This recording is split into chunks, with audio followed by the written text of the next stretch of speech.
Okay, good morning. Health reading 009 October 12, 2024, Saturday. At kakatapos lang po ng read ng ano natin, retrograde natin, no? Yung pag-shift ng energy natin hanggang kagabi, which is the 11th. Kaya ako nagbigay ng promo kahapon hanggang alas 11 kasi that is 11:11. Kung salamat naman doon sa nagpa-reading kasi alam nila kung ano yung importansya ng 11:11 when it comes to health and money.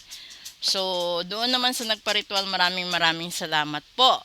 So, alamin muna natin ngayon dito kung saan ba at ano pa ba yung mga bagay-bagay na iniinda or iindahin nyo hanggang sa susunod na buwan. Dahil meron pang mga after effect po yan. So, kung nagkakaroon kayo ng matinding sakit, no, or nagkakaroon kayo ng mga unbalanced energies or mga parte sa buhay ninyo for the past few months dahil ho yan sa retrograde na nangyayari na si Pluto papalipat sa life or sa waves ni energy ni Aquarius. So ngayon, kukuha muna tayo dito ng isa, focus tayo sa health. What? Justice, sabi ko 11 eh. Kakasabi lang 11. Okay. Diba? Yung intuition mo, ngayon ito pinakamabigat dahil sa kalusugan. Alam niyo naman siguro, diba? So, kung kayo yung tipo ng tao, kasi this is air sign. Gemini, Libra, Aquarius. So, Gemini, Libra, and Aquarius, ito, lalabas ang katotohanan, no? Malalaman yung hinahanap na katotohanan, kasi yung katotohanan hindi lahat maganda eh. So may mga katotohanan na nakakasakit at andi dito lalabas yung bad karma. So kapag naka-experience ka ng bad karma, ibig sabihin inaayos niya or binabalanse ni universe kung ano man yung accountability mo when it comes to your family, to other people, or ano man yung mga nilalabag mo sa batas. This is the cause and effect.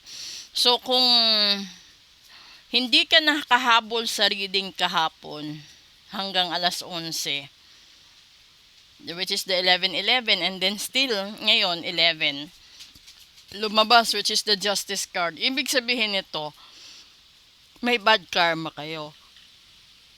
Gemini, Libra, and Aquarius. Yung bad karma ninyo, Gemini, Libra, and Aquarius. Sa Gemini, kasi, ito yung, karma mo sa karelasyon mo. Yung Libra naman, ito talaga, which is the bad karma. And then, yung Aquarius, ito yung mga pangarap mo na hindi mo natutupad, hindi mo nakakamit dahil nga yan sa karma. So, wag kang magtaka kung bakit gusto mong, may mga bagay kang gustong maabot. When it comes to your health, sabihin natin gusto mong magpapayat, gusto mong tumaba, or gusto mong gumaling sa sakit mo, hindi ka gumagaling dahil sa karma. No? Ito naman sa kay Libra, kaya ka hindi mapalagay or hindi gumaganda ang buhay mo or pabalik-balik lang magkakaroon ka ng magandang health tapos babalik na naman sa ospital, ganito, ganyan, dahil din yan sa karma mo.